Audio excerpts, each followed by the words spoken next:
Have you ever been surrounded by so many people and still felt very lonely or alone? Not the kind of loneliness where you're physically by yourself, but the kind that shows up in rooms full of people, whether in families, in friendships, or even marriages. That quiet feeling of something missing, even though nothing obvious is wrong. And the most confusing part? You might hesitate to even call it loneliness because you're not alone. Sometimes you even tell yourself, I shouldn't feel this way.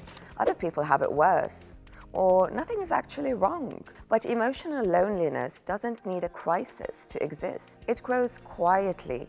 It grows in relationships that look functional from the outside even. So what is emotional loneliness? And why does it hurt so much? And why can it exist even in the closest relationships? Loneliness isn't about people. It's about attunement. Here's the psychological distinction that matters. Emotional loneliness is not simply feeling sad or disconnected. It's a relational state. It's one that forms when a person's emotional experience does not find a responsive other. Psychologically speaking, this means something very specific is happening internally. When emotions are not met or mirrored or acknowledged over time, your psyche adapts. It learns to deprioritize emotional expression, not consciously and deliberately either, but through repetition. The person doesn't stop having feelings. They stop expecting those feelings to matter relationally. And this is crucial.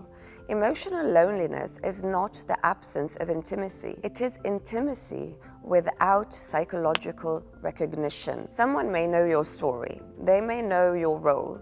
They may know your function in their life, but they do not know your subjective experience. And when subjectivity isn't recognized, the self begins to feel unanchored. This is why emotional loneliness often comes with a sense of flattening, feeling interchangeable, or feeling emotionally replaceable, or even feeling present but not really there. You're not alone, but you're not psychologically accompanied either.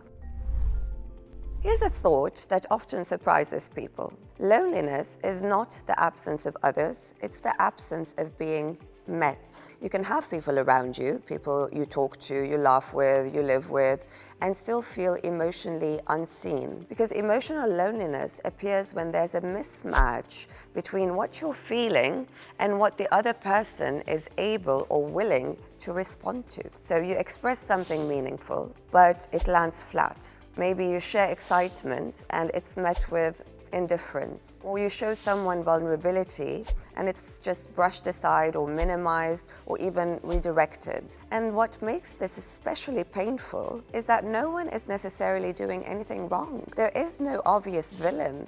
There's no dramatic rupture. It's just a repeated experience of not being joined emotionally. Over time, something subtle begins to happen.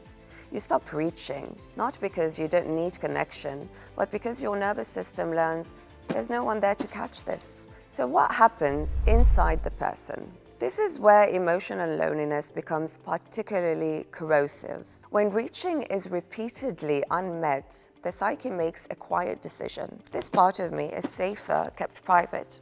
And over time, three things usually develop. First, emotional self-containment. You become very good at handling things on your own. You feel capable, functional, even strong. But internally, increasingly, you feel isolated. Second, emotional doubt develops. You start questioning the legitimacy of your feelings. Am I exaggerating? Am I too sensitive? Is this even worth bringing up? This is not resilience. It's emotional self-erasure. Third, relational fatigue. You still show up, you still care, you still participate, but all of that is done with less vitality. Not because you don't love, but because loving without being met is exhausting. This is often when people say things like, I don't know what's wrong with me, I just feel very disconnected from myself, or I feel numb, but also lonely. What's happening in that case is not pathology, it's adaptation to emotional non-response.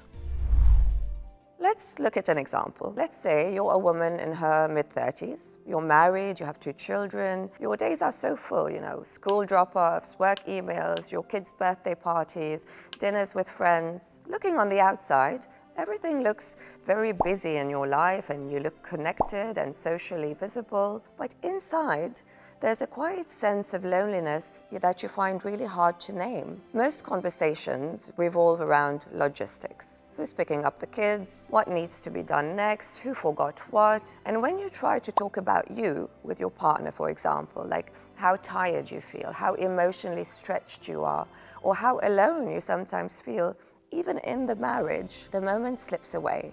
Your partner listens, but moves quickly to, for example, solutions. Your friends may nod, but shift the conversation back to themselves. No one dismisses you outright, and yet you leave these interactions feeling strangely empty. So you learn to keep things light. You talk less about what you feel and more about what needs to be done. And slowly, without even noticing, you become emotionally lonely in a life full of people. Most emotional loneliness is not caused by lack of love. It's caused by emotional mismatch. People grow up with very different emotional educations. Some were raised in environments where feelings were noticed, mirrored, and named. Others maybe grew up where emotions were inconvenient, overwhelming, or ignored. So when 2 people come together, they may genuinely care about each other, yet operate on entirely different emotional frequencies. One person, for example, may be seeking understanding. The other is offering reassurance. One wants to sit in the feeling, the other wants to move past it. Over time, the emotionally expressive person starts to feel alone, not because the relationship lacks closeness, but because it lacks emotional reciprocity. Closeness without attunement can feel more painful than distance. So why do people stay in emotionally lonely relationships? That's a very important psychological question. If emotional loneliness is so painful, why do people stay in relationships where it exists? They do because emotional loneliness is often familiar. Many people learned early on that connection meant proximity, duty, or performance, not emotional meeting. So later in life, emotional absence doesn't feel shocking, it feels normal. The psyche often prefers familiar pain to unfamiliar uncertainty. So people stay telling themselves maybe they're just asking for too much, or maybe this is just how relationships are. Maybe wanting more emotional attunement is just unrealistic. But internally, this creates a split in the person. One part of the self adapts and copes, but the other part continues to long quietly. And that longing doesn't disappear. It just goes underground. This is why emotional loneliness can coexist with loyalty, with commitment, and love. And still, it can slowly drain vitality from a person's inner life. Now, let's imagine another scenario where you're a man in your early 40s. You're the one who's reliable, the one people call when they need advice or perspective or even grounding. You are a very good listener, you show up when people need you, you're emotionally available for others. But when you try to speak about your own doubts, your own fears, or emotional exhaustion, the response shifts. Some friends may make a joke just to lighten the mood. Someone else may give you quick reassurance, and another friend may just change the subject because they don't know how to hold you. You're appreciated, you're respected, but you're not really known. And at some point, a quiet realization settles in. I'm needed everywhere, but emotionally, I'm met nowhere. That realization carries its own kind of loneliness.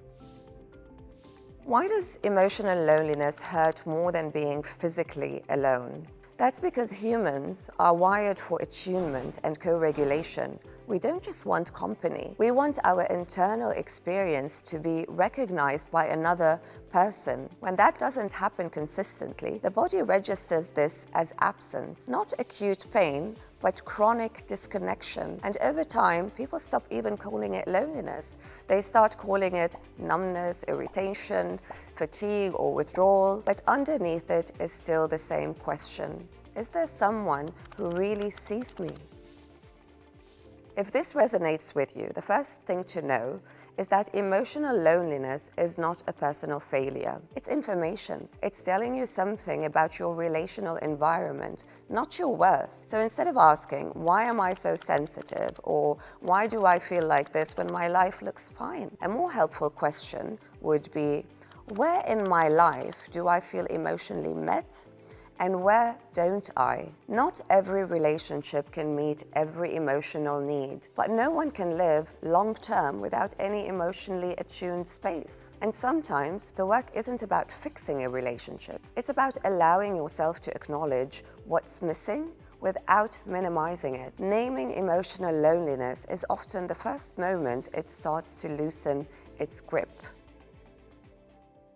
When you are working with emotional loneliness, this does not look like forcing deeper conversations or demanding emotional change from other people. Psychologically, the first task is recognition. To say internally to yourself and honestly, this is loneliness, not ingratitude. This is absence, not weakness. Or this matters. The second task is differentiation. Not every relationship needs to be emotionally intimate, but no one can survive without any emotionally attuned space. So the question becomes, where is emotional depth possible?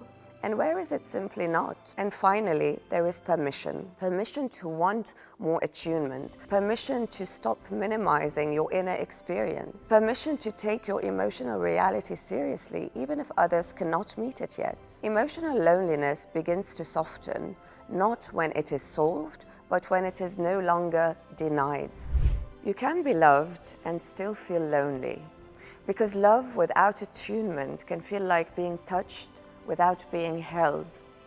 And maybe the most important realization is this: you're not asking for too much, you're asking for something deeply human, and that matters.